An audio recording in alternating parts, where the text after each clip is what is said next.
Your memory is lying to you, or at least that's what you've been told so many times that you've started to believe it. You remember something clearly. You remember the words that were said. You remember the sequence of events. You remember how you felt.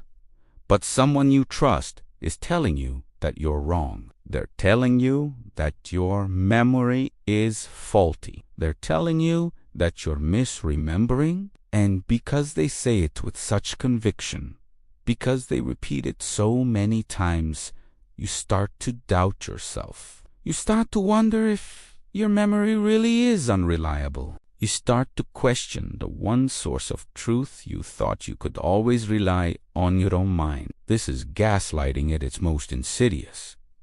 Not crude denial, not obvious lying, but a sophisticated attack on your ability to trust your own memory, your own perceptions, your own sense of reality. A gaslighter understands something crucial about human psychology. If they can convince you that your memories are lies, they can control you completely. Because once you don't trust your own memory, you have no internal reference point. You have nowhere to stand. You're adrift in a sea of uncertainty, desperately seeking anyone to tell you what's real. The dark science of gaslighting involves understanding how memory actually works. Memory is not a recording device. It's not like a video camera that captures events exactly as they happened. Memory is reconstructive. Every time you remember something, you're actually reconstructing that memory from fragments, and that reconstruction process is vulnerable. It's subject to influence. It's subject to contamination. A gaslighter understands this vulnerability. They exploit it. They deliberately contaminate your memories, deliberately inject false information, deliberately make you question your own recollections until you no longer trust what you remember. What makes this so devastating is that memory is fundamental to identity. Who you are is largely determined by what you remember about yourself and your life, your values, your beliefs, your sense of self. All of these are built on your memories. If someone can make you doubt your memories, they're making you doubt the very foundation of who you are. They're making you a stranger to yourself. And a person who is a stranger to themselves is incredibly vulnerable to manipulation and control. The first mechanism of gaslighting-based memory contamination is what we call false information injection. The gaslighter presents false information about events with complete confidence and conviction. They describe a conversation that happened very differently than you remember it. They describe your motivations as something other than what you know they were. They describe events in a way that contradicts your recollection. This false information, presented with confidence, creates cognitive dissonance in your mind. Your brain is receiving two competing versions of reality, and in trying to resolve this dissonance, you often capitulate to the gaslighter's version because it seems more official or more certain. The second mechanism is what we call selective reinforcement of false memories. The gaslighter repeatedly reinforces their version of events. They tell the same story multiple times. Each repetition makes their version seem more real, more true, more established. Meanwhile, your own memory of the event, which you're not reinforcing because you're not repeating it to yourself, begins to fade and weaken. Research on memories shows that repeated exposure to misinformation actually changes what people remember. By repeatedly telling you their version of events, the gaslighter is literally rewriting your memories. The third mechanism is reality by committee. The gaslighter brings other people into the manipulation. They tell friends and family their version of events. These people then confirm the gaslighter's version when you interact with them. Now, you're not just being told by one person that your memory is wrong. You're being told by multiple people. This creates an overwhelming sense that you must be mistaken. If everyone agrees with them, then surely they must be right and you must be wrong. But what you don't realize is that these other people are just repeating what the gaslighter told them. They don't have independent knowledge of what actually happened. The fourth mechanism is partial truth distortion. The gaslighter takes something that actually happened and distorts the meaning or the details. They might accurately recall one part of an event but completely misrepresent another part. Or they might accurately describe what happened but completely misrepresent your motivations or your feelings about it. This partial truth is especially insidious because you can't argue against it. You can't say that didn't happen because part of it did happen, but the overall picture they're painting is false. The fifth mechanism is emotional recontextualization. The gaslighter changes the emotional context of your memories. Something you remember as hurtful, they reframe as helpful. Something you remember as intentional cruelty, they reframe as a misunderstanding. Something you remember as manipulative, they reframe as normal behavior. By changing the emotional meaning of your memories, they change the memory itself. What you remember as a traumatic event, they convince you was actually a neutral event. Your emotional response to the memory becomes evidence that your memory is wrong. You're too sensitive. That wasn't that bad. The sixth mechanism is retroactive blame assignment. The gaslighter goes back and reinterprets past events through the lens of blame. Something that happened weeks or months or years ago gets reinterpreted as your fault. You caused it. Your behavior led to it. Your character flaw resulted in it. By retroactively assigning blame for past events, the gaslighter is rewriting your entire history. Your history becomes a story of your failures and your flaws rather than a neutral accounting of what actually happened. The seventh mechanism is the impossible standard for proof. The gaslighter demands proof of your memory that's impossible to provide. They insist that you remember the exact words that were said.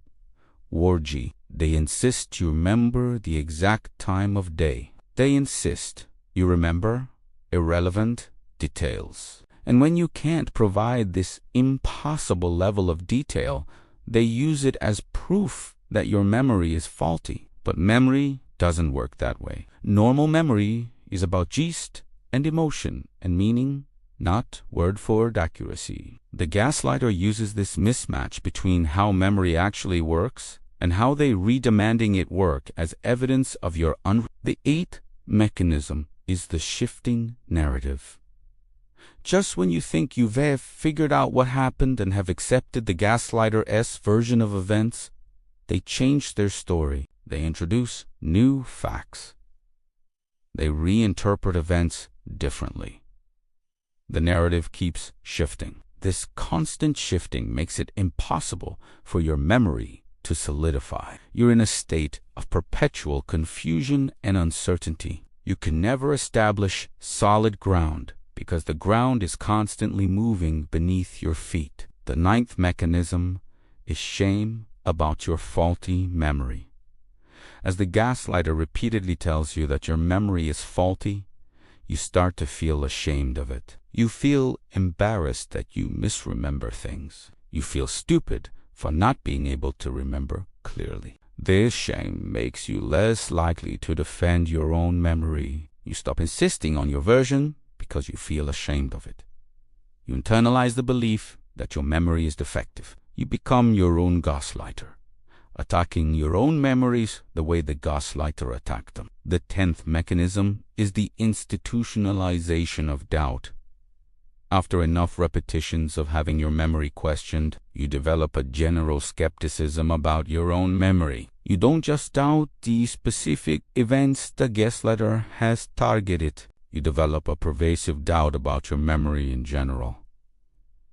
You second-guess everything you remember. You question whether anything you remember is accurate. This generalized doubt becomes your new baseline. You approach your own memories with suspicion rather than trust. What's crucial to understand is that this attack on memory is not accidental or incidental to gaslighting. It's central to it. The entire mechanism of gaslighting is designed to make you doubt your memories. Because if you doubt your memories, you doubt your sense of reality. And if you doubt your sense of reality, you're completely dependent on the gaslighter to tell you what's real. They become the arbiter of truth. They become the authority on what happened. You become the unreliable narrator of your own life. The dark science of gaslighting exploits normal human psychology. It exploits the fact that memory is reconstructive and vulnerable to influence. It exploits the power of repetition and social confirmation. It exploits the human tendency to believe people we trust. It exploits our need for certainty and our discomfort with ambiguity. These are not character flaws. These are normal features of how human minds work. A gaslighter simply exploits these normal features in a pathological way. And perhaps most devastatingly, this attack on memory doesn't stop when you leave the gaslighter. Your memories remain contaminated. You continue to doubt yourself even without them present to reinforce the doubt. The gaslighter has essentially installed themselves inside your mind. They've become your internal voice, questioning your memories and undoing this psychological programming. Recovering trust in your own mind requires understanding exactly how the gaslighting worked and systematically challenging every false belief that was installed. Understanding how memories actually get rewritten is crucial because it reveals that this isn't magic. It's not some mysterious psychological phenomenon that you can't comprehend or protect yourself against. It's a systematic process that exploits the normal functioning of human memory. And because it's a systematic process, it can be understood. And because it can be understood, it can be countered. Your memories can be protected. Your sense of reality can be defended. But first, you need to understand exactly how the rewriting happens. The first step in memory rewriting is the creation of uncertainty about the original memory. Before a gaslighter can successfully replace your memory with a false one, they have to make you uncertain about your original memory. They do this by introducing contradictory information. They say something different happened. They describe your motivations differently. They interpret events differently.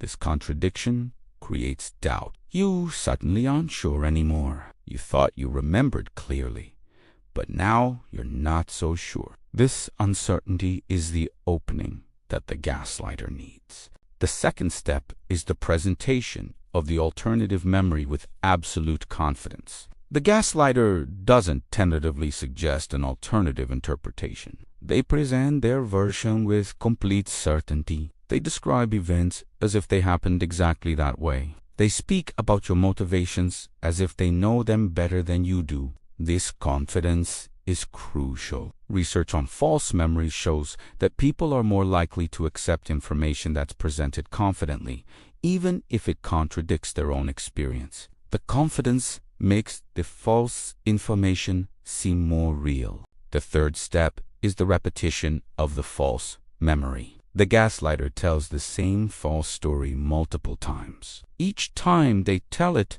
they add details. Each time they tell it, they present it more smoothly, more convincingly. Meanwhile, you're not repeating your original memory to yourself. You're not reinforcing it. You're just listening to their version over and over. Research on memory shows that repeated exposure to false information actually changes what people remember. By hearing their version repeatedly, your brain starts to incorporate elements of their version into your memory. The fourth step is the social reinforcement of the false memory. The gaslighter tells other people their version of events. These people, not knowing any better, accept the gaslighter's version as truth. When you interact with these people, they confirm the gaslighter's version. They might casually mention, "Remember when that happened the way you described it?" And now you're hearing your own false memory being confirmed by multiple people.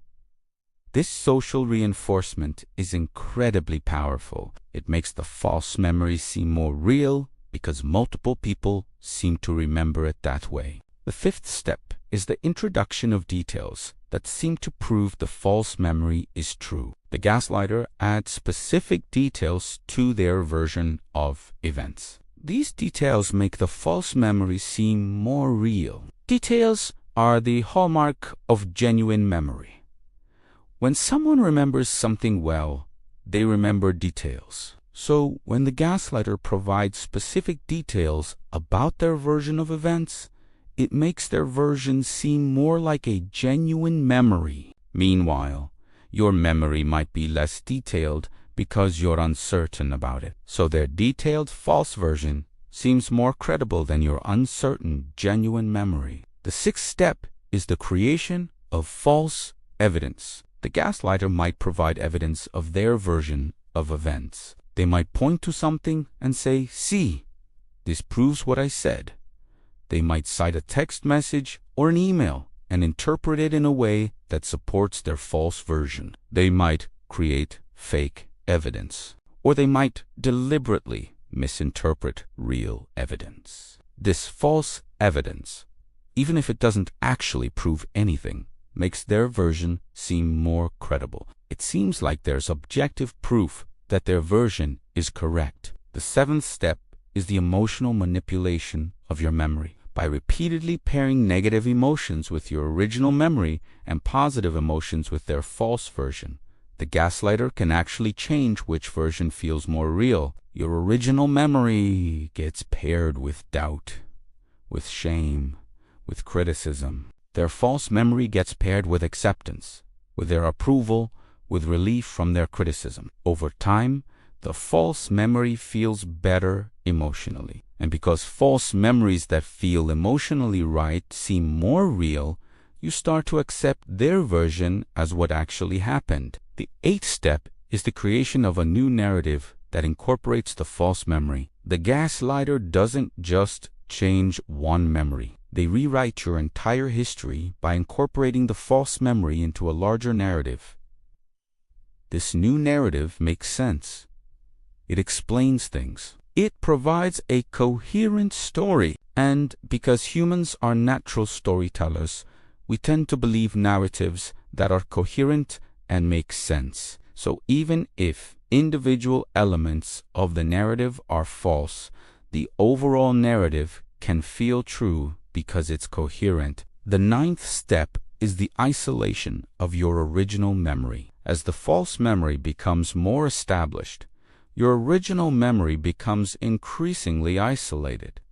You're the only one who remembers it that way. Everyone else seems to remember the false version. You're surrounded by people who contradict your memory. In this isolation, your original memory becomes increasingly fragile. You start to wonder if maybe you're the one who's wrong. The isolation makes it harder to maintain confidence in your original memory. The 10th step is the institutionalization of doubt about your memory in general. Once the gaslighter has successfully rewritten one memory, they begin attacking other memories. And once you've accepted that one of your memories was wrong, you start to doubt all of your memories. Maybe you're just someone who doesn't remember things well. Maybe your memory is generally unreliable. This generalized doubt makes it easier for the gaslighter to rewrite additional memories. You're no longer fighting to defend your memories because you've already accepted that your memory is faulty. What's crucial to understand is that this process of memory rewriting is not instantaneous. It takes chemi. It takes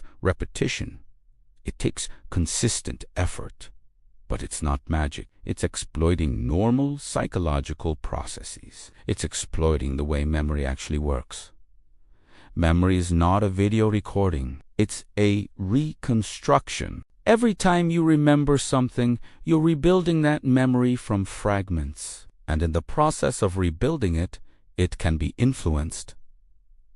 New information can be incorporated. The emotional context can be changed. the meaning can be reinterpreted. What's also crucial to understand is that once a false memory has been installed, it doesn't automatically go away when you leave the gaslighter. The false memory persists. It feels real because it is, in a neurological sense, a hayal memory. Your brain has stored this false information. Your brain has incorporated it into your sense of what happened. Undoing this false memory requires deliberate, intentional work.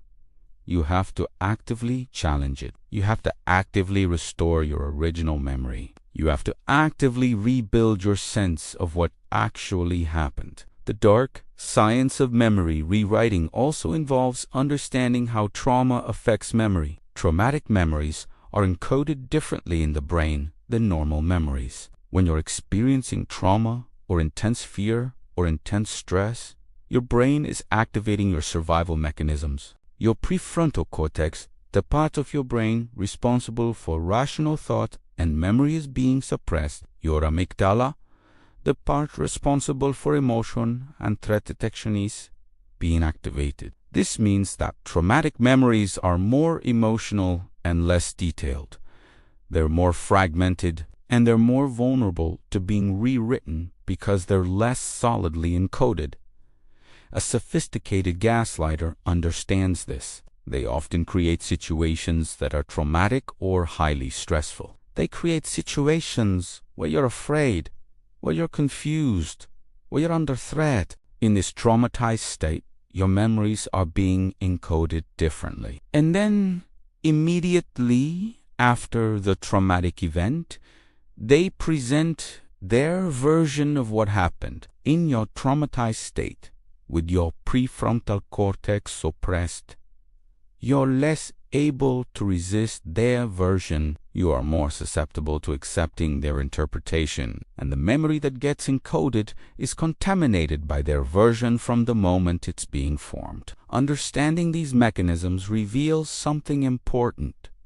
If memories can be rewritten, they can also be restored. If false memories can be installed, they can also be challenged and removed. If your memory has been contaminated, it can be cleansed. But that restoration requires understanding exactly how the contamination happened. It requires actively, intentionally reconstructing your original memories. It requires building evidence of what actually happened. It requires creating a coherent narrative that is based on what you know to be true rather than what the gaslighter told you was true. The process of restoring your memories is not easy.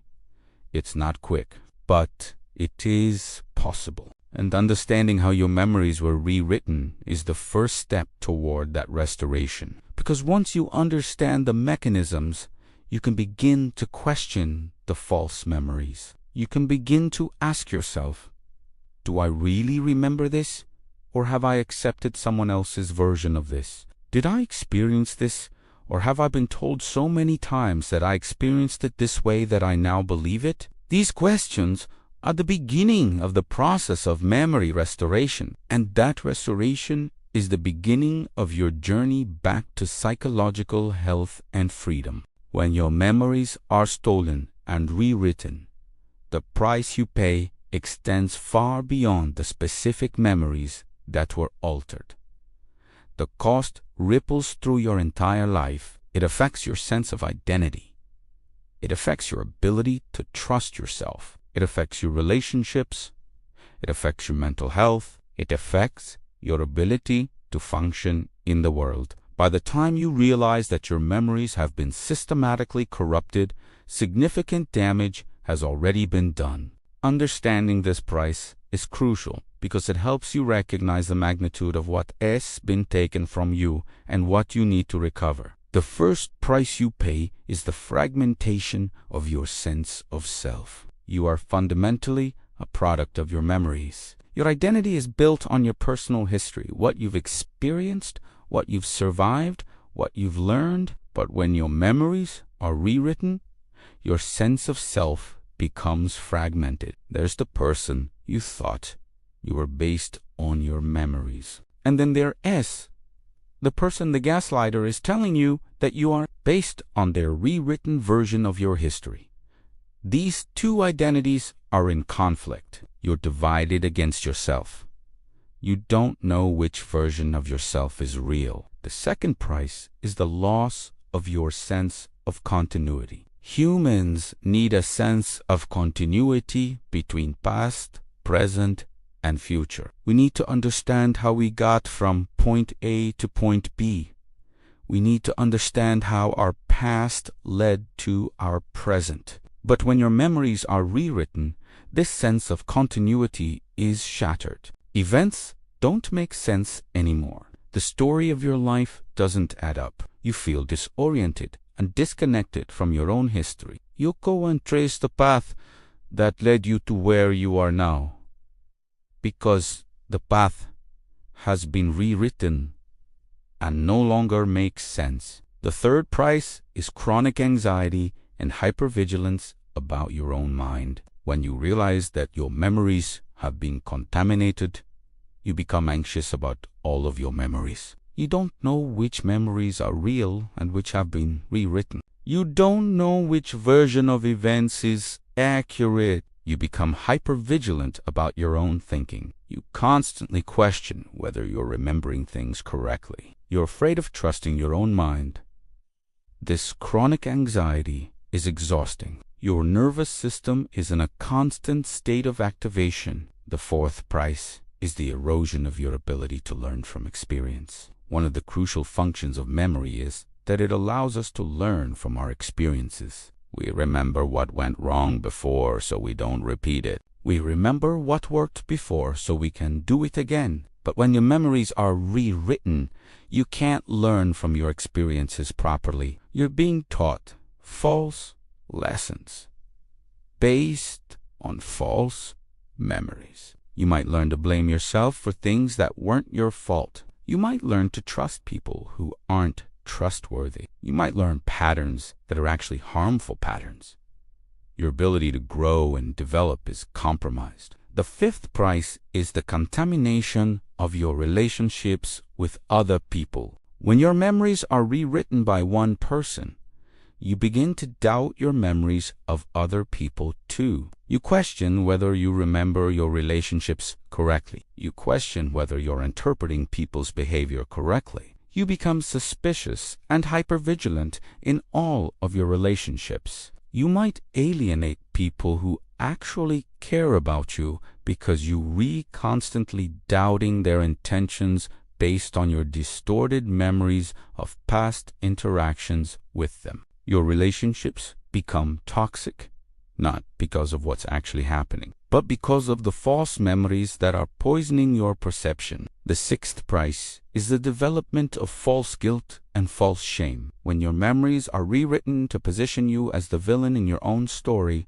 you develop guilt and shame for things you didn't actually do. You feel guilty for not doing things you never actually failed to do. You feel ashamed of behaviors you never actually exhibited. This false guilt and false shame become part of your emotional landscape. You carry around shame for crimes you didn't commit. You carry around guilt for harm you didn't cause. This false guilt and shame weigh you down psychologically. The seventh price is the loss of your sense of agency and control. If you can't trust your own memories, if you can't trust your own perceptions, then you can't trust your own judgment about what to do. You become dependent on the gaslighter to interpret your experiences for you. They become the authority on what happened and what it means. You lose your sense of agency. You become a passenger in your own life rather than the driver. You're not making decisions based on your own understanding of your experiences. You're making decisions based on someone else's interpretation of your experiences. The eighth price is the acceleration of depression and despair. The constant questioning of your own mind. The constant doubting of your memories. The constant feeling of being crazy or confused. All of this is profoundly depressing. You lose hope, you lose energy, you lose motivation. You feel like you're going insane. You feel like your mind can't be trusted. You feel like you're fundamentally broken. This depression is not just emotional. It's existential. You're losing faith in your ability to understand reality itself. The ninth price is the distortion of your sense of time. Your memories are not just about individual events. They're also about how events are ordered in time. They're about understanding that this happened before that, and that led to this. But when your memories are rewritten, your sense of temporal order gets disrupted. You might not remember when things happened. You might not understand cause and effect in your own life. This distortion of your sense of time is disorienting. It makes you feel unmoored from reality. The 10th price is the development of what psychologists call source confusion. You can't remember whether a memory came from something you actually experienced or something you were told happened. You can't distinguish between your own genuine memories and false memories that were installed. This source confusion means that you can't trust any of your memories because you don't know which ones are real. This is profoundly. It's as if the foundation of your mind has been compromised. The 11th price is the loss of your ability to advocate for yourself. If you don't trust your own memories, if you don't trust your own perceptions, you can't effectively advocate for yourself. You can't defend yourself against accusations because you are not sure whether the accusations are true or not. You can't explain your perspective because you're not confident in your perspective. You become passive and submissive. You accept whatever treatment comes your way because you're really not sure you have the right to resist it. The 12th price is the contamination of your future memories. Stolen and rewritten memories don't just affect your past day, affect how you interpret new experiences. Your rewritten memories become the lens through which you interpret new events. So new events get filtered through this distorted lens. New experiences get interpreted through the frame of the false narrative.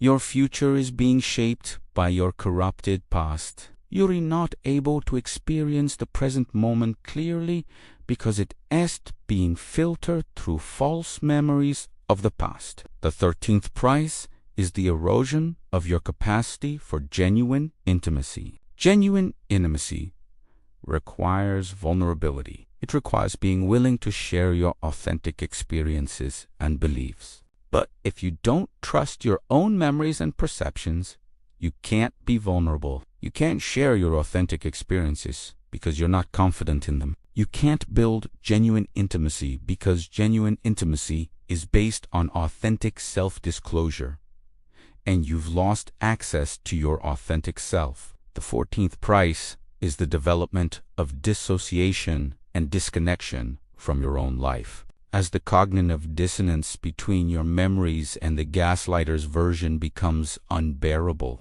your mind sometimes resorts to disassociation.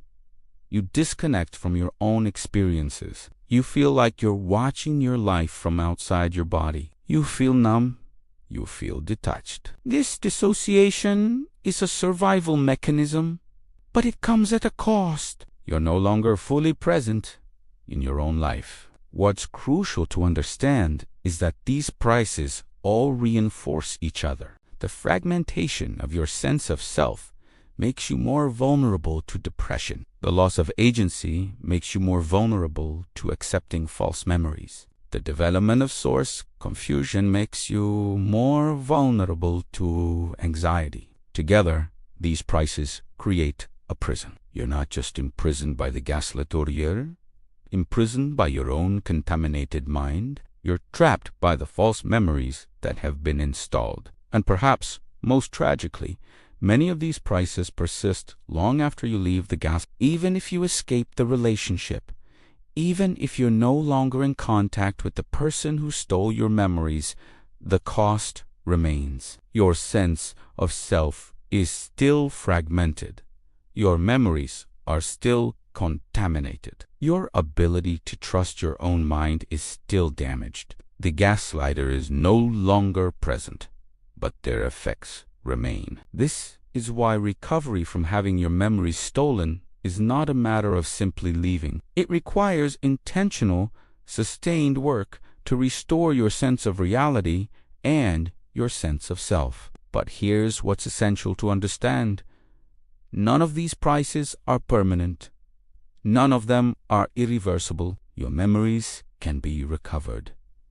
Your sense of self can be restored. Your trust in your own mind can be rebuilt. But that restoration requires understanding exactly what was taken from you and committing to the work of recovery. It requires grieving what was lost. It requires systematically reconstructing your authentic memories. It requires rebuilding your sense of reality from the ground up. The price you've paid is high, but recovery is possible.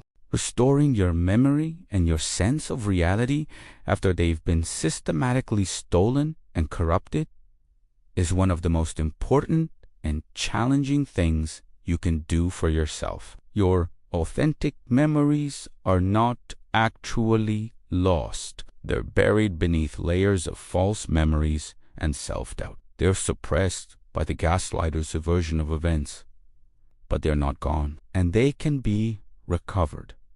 This restoration requires intention. It requires consistency. It requires patience with yourself. But it is absolutely possible, and understanding the process gives you a roadmap for reclaiming your authentic sense of reality. The first step in restoring your memory is recognition and acknowledgement. You have to consciously recognize that your memories have been corrupted. You have to see that your doubts about your memories is not evidence that your memory is faulty. It's evidence that someone has systematically attacked your ability to trust your own mind. This recognition is powerful because it shifts responsibility. Your memory contamination is not your fault. It was deliberately installed by someone else. Once you recognize this, you can begin the work of removing it. The second step is creating distance from the gaslighter and their version of reality. You can't restore your authentic memories while the gaslighter is constantly reinforcing their false version. You need space, physical space, if possible. At minimum, psychological space. You need to stop hearing their interpretation of events. You need to stop being exposed to their false information. This distance is essential because it interrupts the cycle of memory contamination. Without constant input from the gaslighter reinforcing false information, your mind can begin to settle and your authentic memories can begin to resurface. The third step is documentation. Write down what you remember about events before the gaslighter's version overwrites your memory completely. Write down specific incidents. Write down conversations as you remember them. Write down your feelings and reactions. Write down details that feel significant to you. This documentation becomes your anchor to reality. When doubt creeps in, when you start to question your memory, you can look at what you documented and remember what you actually experienced. These written records become your evidence of what actually happened. The fourth step is seeking corroboration from external sources. Reach out to people who were present at events the gaslighter has tried to rewrite. Ask them what they remember.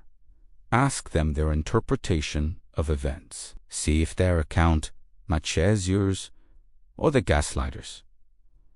When multiple people corroborate your version of events, it helps rebuild your confidence in your own memory. External validation is powerful because it counteracts the internal doubt that was installed. The fifth step is actively challenging false memories. When you catch yourself accepting a false memory as true, when you catch yourself believing the gaslighter's version of events, actively challenge it. Ask yourself, do I really remember this that way? Or have I been told this so many times that I've accepted it? What was my actual experience of this event? What did I actually feel? What did I actually perceive? Begin to separate your authentic memories from the false memories that were installed. The sixth step is reconstructing a coherent narrative of your own life. Your authentic memories, when put together, should form a coherent story that makes sense. The gaslighter's false version of your life might have seemed to make sense while you were under their influence, but now you're beginning to see inconsistencies. Start piecing together your authentic memories into a coherent narrative. This narrative becomes your true history. It's the story of what actually happened to you, not the distorted version the gaslighter created. The seventh step is emotional reconnection with your memories. Your authentic memories carry emotional weight. They carry the feelings you actually had at the time. But the gaslighter attached shame and doubt to your authentic memories. Start reconnecting with the emotions that are actually attached to your true memories. Feel the sadness if something sad happened. Feel the anger if something unjust happened. Feel the joy if something good happened. These emotions are your connection to the truth of what actually occurred. The eighth step is seeking professional support. A trauma-informed therapist who specializes in psychological manipulation or complex PTSD can be invaluable. A good therapist can help you process contaminated memories. They can help you distinguish between authentic memories and false memories that were installed. They can help you grieve what was taken from you. They can provide tools and techniques for memory recovery. They can help you rebuild your sense of reality. Therapy is an investment in your psychological health. The ninth step is building a supportive community. Spend time with people who validate your memories and your perceptions. Spend time with people who believe your version of events. Spend time with people who support your sense of reality. These relationships become mirrors that reflect your authentic self back to you. They remind you of what actually happened when you start to doubt yourself. They validate your reality when the gaslighter's false version tries to reassert itself. A supportive community is essential for memory recovery. The 10th step is practicing grounding techniques. When you start to feel disoriented by conflicting memories, when you start to feel disconnected from your sense of reality, grounding techniques can help. Pay attention to your 5 senses. Notice what you see, hear, smell, taste, and feel in the present moment. This brings you back to the present reality, away from the confusion of competing memories. Grounding techniques help regulate your nervous system and reduce the anxiety associated with memory confusion. The 11th step is gradual exposure to your authentic memories. Don't try to recover all of your contaminated memories at once. That would be overwhelming. Work gradually. Focus on one area of memory at a time. As you recover and restore one set of authentic memories, you build confidence that you can recover others. Each memory you restore is a victory. Each time you confidently remember something authentically, you're strengthening your connection to your real history. The 12th step is celebrating your progress. Notice when you remember something authentically without doubting it. Acknowledge when you distinguish between authentic and false memories. Celebrate when you defend your version of reality. Celebrate when you trust your own mind. These celebrations reinforce your growing confidence in your memory and your reality. They remind you that you're capable of recovering what was stolen. The 13th step is releasing shame about having been gaslit. You might feel ashamed that you believed false memories. You might feel ashamed that you doubted your own mind. You might feel ashamed that you were manipulated. But shame serves no purpose except to keep you trapped in the psychological state the gaslighter created. Release the shame. Release the self-blame. You were not responsible for being manipulated. You responded normally to systematic psychological manipulation.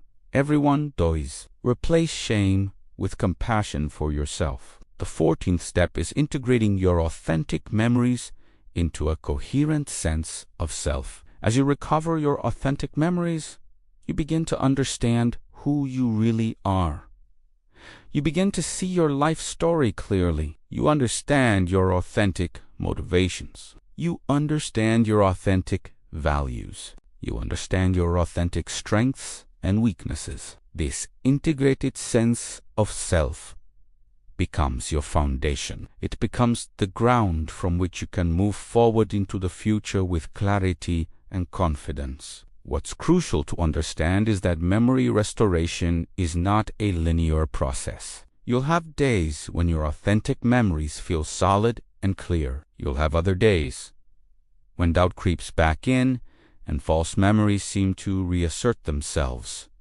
This is normal. The false memories were installed through repetition over a long period of time. Restoring your authentic memories takes time and repetition as well. Be patient with yourself. Trust the process. Each day of clarity is a victory. Also understand that you don't have to recover all of your memories perfectly. You don't have to remember every detail exactly as it happened. The goal is not perfect. Recall. The goal is to restore your sense that your memories are generally accurate and trustworthy. The goal is to remember enough to understand what actually happened and to make sense of your own life. This level of memory recovery is achievable, and it's enough to restore your sense of reality and your sense of self. Your authentic memories are not lost forever. They're buried, but they can be excavated. They're suppressed, but they can be restored. They've been contaminated, but they can be cleansed. The process of memory restoration is the process of reclaiming your sense of reality.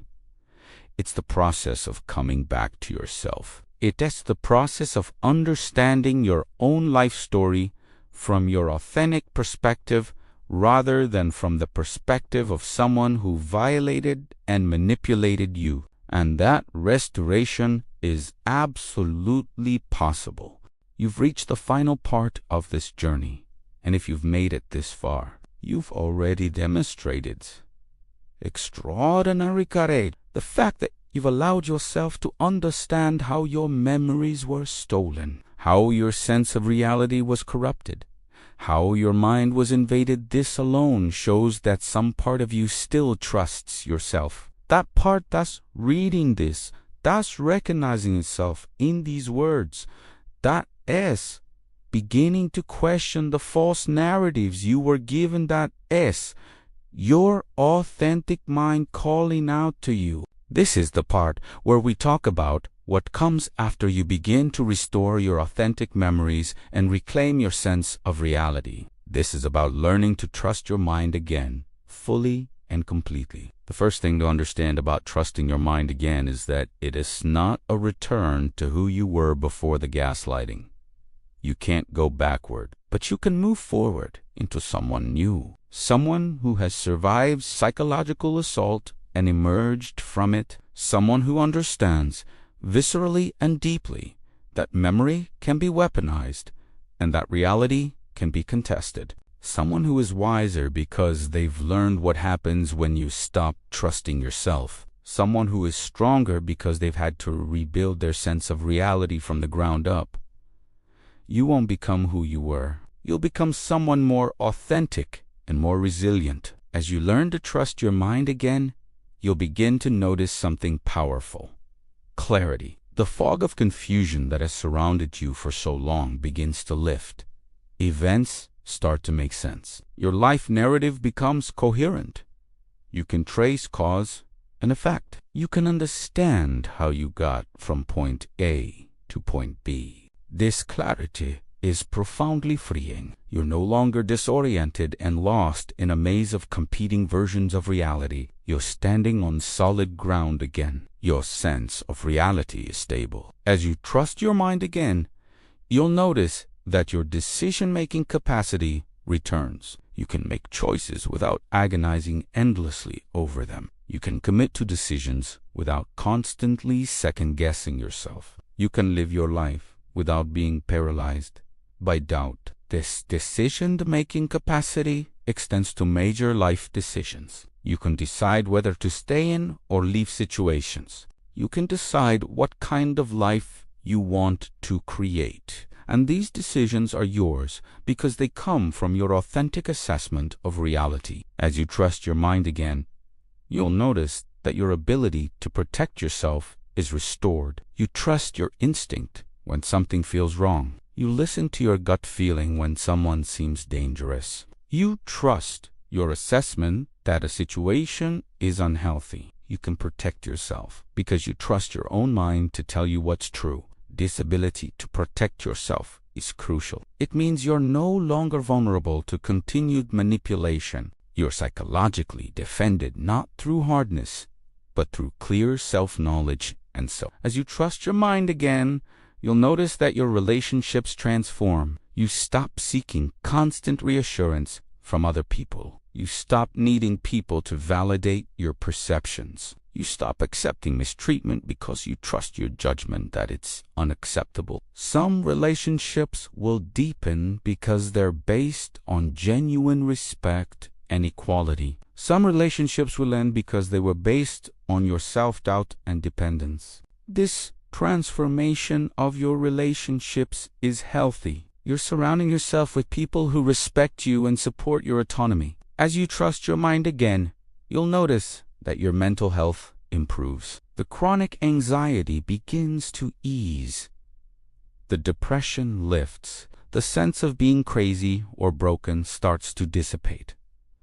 Your nervous system begins to regulate. You experience moments of peace and stability. You feel more grounded in reality. Your mental health improves not because circumstances changed, but because your trust in your own mind changed. When you trust yourself, when you believe in your own perceptions, you experience less anxiety and more confidence. As you trust your mind again, you'll notice that your sense of purpose returns.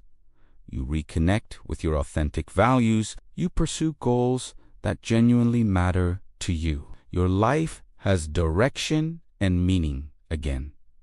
You're not just going through the motions. You're actively creating a life that reflects your authentic self and your genuine desires.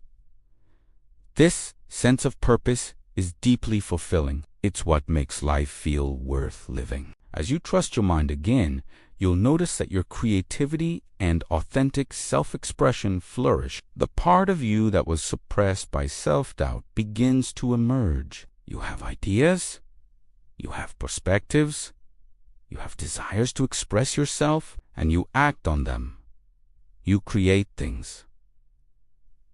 You pursue interests. You develop skills. You become more fully yourself because you're trusting your own instincts and impulses instead of doubting them. As you trust your mind again, you'll notice that your capacity for joy returns. You can laugh freely. You can enjoy experiences without constantly questioning whether you deserve them. You can take pleasure in simple things. You can be present in the moment and experience life fully. Life becomes colorful again instead of gray. The world opens up to you because you're no longer trapped in the prison of self-doubt. As you trust your mind again, you'll notice something profound.